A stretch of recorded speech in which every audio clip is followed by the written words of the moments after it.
ఈరోజు కాంగ్రెస్ పార్టీ 140వ ఆవిర్భావ దినోత్సవాన్ని పురస్కరించుకొని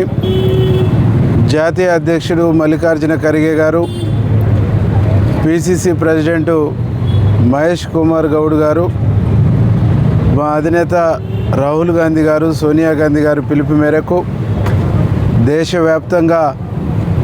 కాంగ్రెస్ పార్టీ జెండాలు ఎగిరేసి 140 సంవత్సరాల చరిత్ర కలిగినటువంటి కాంగ్రెస్ పార్టీ ఈ దేశానికి స్వతంత్రం తీసుకురావడంతో పాటు